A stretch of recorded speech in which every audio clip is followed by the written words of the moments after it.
Hi, everyone. Thanks for joining us, whether you are coming to us from Facebook or from YouTube. I'm Michelle Boudin with WCNC. I'm one of the reporters with the Defenders Unit. I'm so happy because I feel like this is such an important topic that we're talking about tonight. So Amanda Matthews is joining me tonight. She is at Monarch, the director of psychology.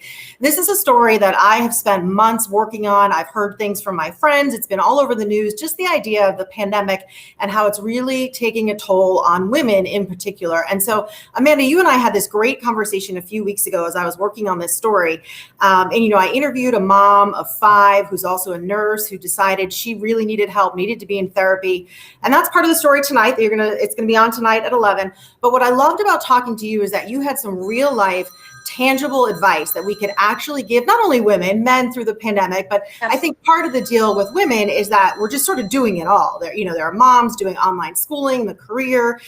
So first of all, sort of give me the big picture of what you're seeing that women are going through in all of this. Well, Michelle, I couldn't agree with you more. We as women quite often are taught to be nurturers, are taught to take care of so many things. We were not prepared for this pandemic.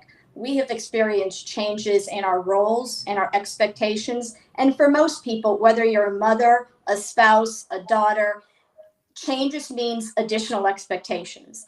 For a lot of people, those expectations increase at the drop of a hat, and we scurry to try to do what's best for everyone in our families, our friends, our employers. And that means additional stress. That means different schedules. That means personal life going into private life, into professional life.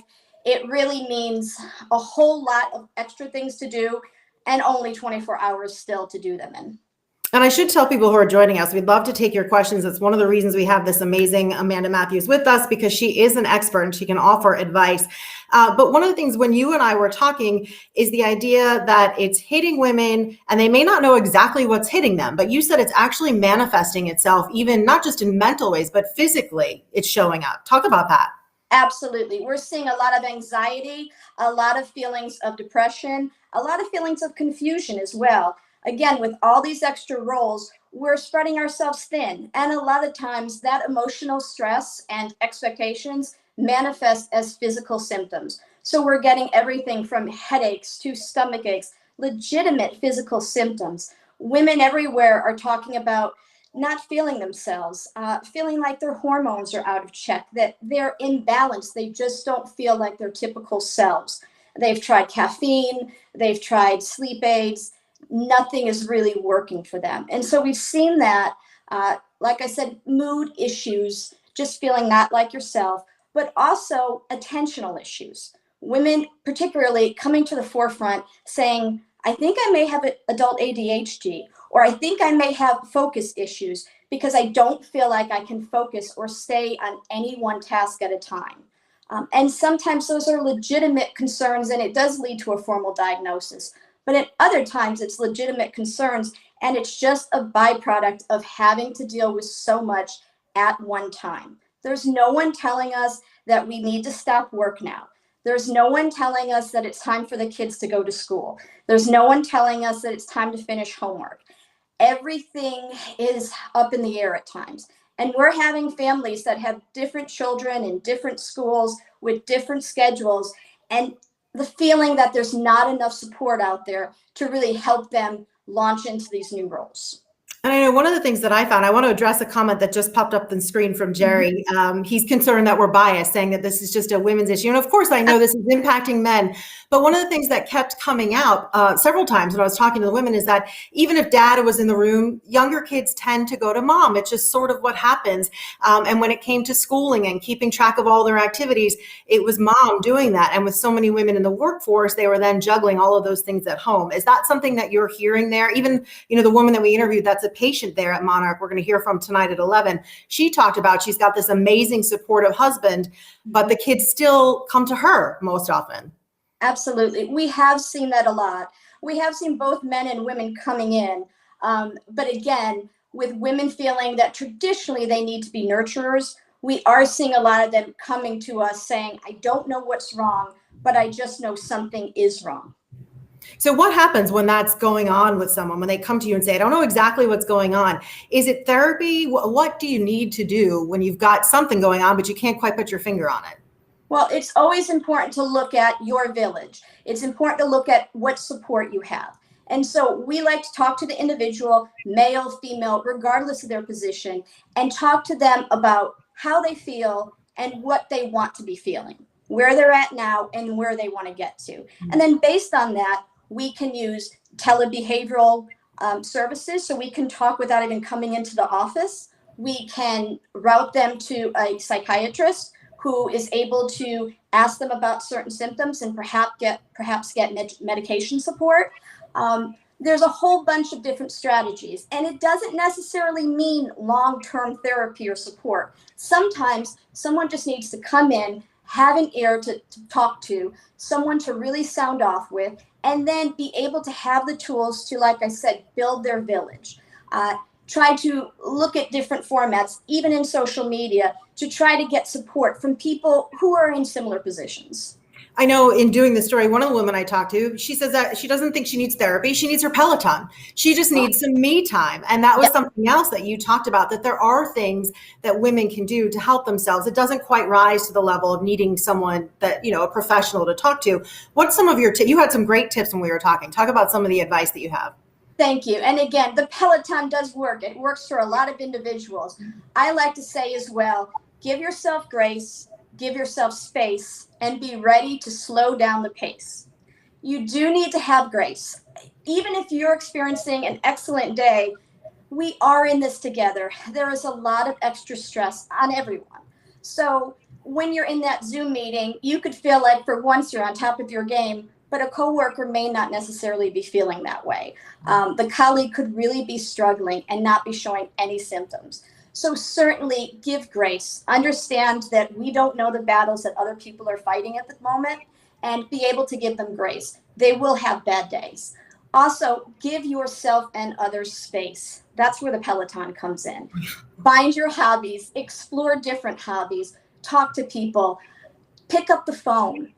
Be able to give yourself space to reach out to others, or to give yourself personal space to disconnect from media, give yourself some private time, even if it's a small amount of time in a day. And finally, be ready to slow down the pace. Everything is not going to get done in a day, even on the best day. Realistic expectations lead to a lesser degree, lesser likelihood of burnout.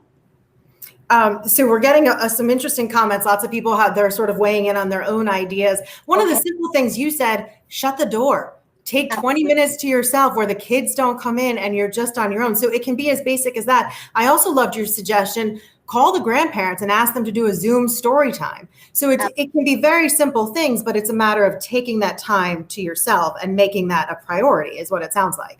Absolutely. Communication is key, whether it's with a spouse, family, or friends. Again, realistic expectations and being able to talk to someone to say, I'm having a rough time. Can you help me with this? We're in this together. Can I have a moment on Wednesday and can you take Friday? Being able to close that door, get a bubble bath, just get some time to yourself, go out, do some running, get on the Peloton, read a book, or even just call someone. It really does help. And you think there's actually some silver linings in all of this, the idea that we're all talking about it in ways that we weren't. And even when people text me and they say, how are you? I used to answer very superficially, oh, I'm great, I'm good, I'm fine. Now, some days I literally say I'm hanging in, because some days I'm literally just hanging in. So you see that as a sort of a silver lining that people are saying, I'm not okay. Absolutely. It has definitely opened up the conversation for people all around the world to be able to say, I'm not doing okay. And here's why. Some days surviving is thriving. Being able to just hold your own, say this may not be my best day, but focusing on the positive and that I've been able to accomplish this one thing. And it was really, really difficult, but focusing on the positive and being able to be proud of that. There's always tomorrow. We can focus on another task at hand. If you burn out and your mental health becomes an issue, it will be all the more difficult in the future. It's kind of that thing where you've got to, on the airplane, put the mask on yourself and then your kids. Absolutely. It's so true. And again, that might be counterintuitive to what people feel they were doing, but it really is important to take care of yourself. And again, it may seem counterintuitive, but being able to to add things that you enjoy actually does help.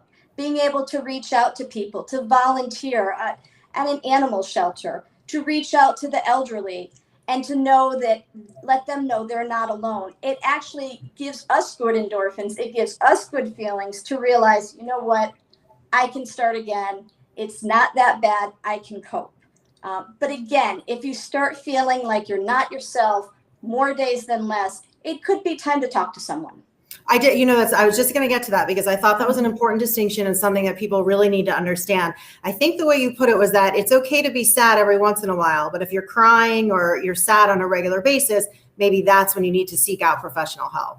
Absolutely. And that line may feel differently for everyone, for different people, but it is something that if you're feeling down, upset, not yourself, more days than not, it is okay to reach out.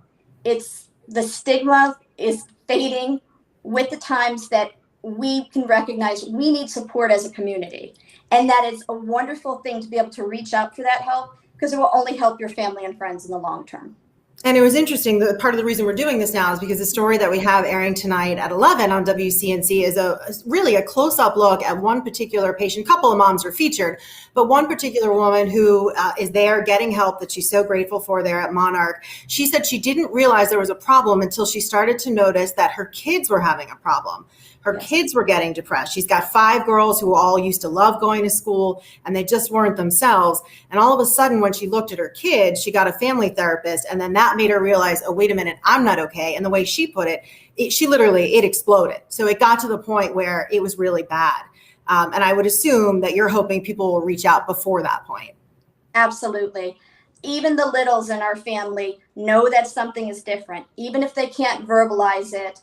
Again, they might have somatic complaints. They might be complaining of tummy aches, headaches, not feeling so well. We have to understand that just as we miss the normalcy that we experienced in the past, they're experiencing a lot of change as well. They miss their friends. They miss school. Even kiddos that might not have liked school in the past, they miss the normalcy, the schedule of what they're used to. And it can be very concerning and scary for them. A lot of the times we don't feel like we have the answers. And so, as you said, it really is important to reach out for that help, you, any family member, to be able to get that support with a person who can provide that terminology to them in an age-appropriate way. Okay, as we wrap here, I know I'm going to mess this up, so help me out here. Your 3 things that you say: give yourself grace. I know that one because I've been preaching that to myself for the last year. But tell me the other. You've got the 3 all together. Absolutely. Give you and others grace. Give yourself and others space. And finally, be ready to slow down the pace. It's okay to take a breather. It's okay to give yourself a timeout. In fact, I highly recommend it at times. All right. I cannot thank you enough, Amanda Matthews, Director of Psychology there at Monarch in Charlotte. You've been a huge help. I know this is a story, as I've been going through the last few months, so many women are feeling this, and we're just so grateful to have people like you to offer some real tangible advice. So our story airs tonight at 11. I hope you guys will tune in. You'll see an up-close, very personal, very candid look.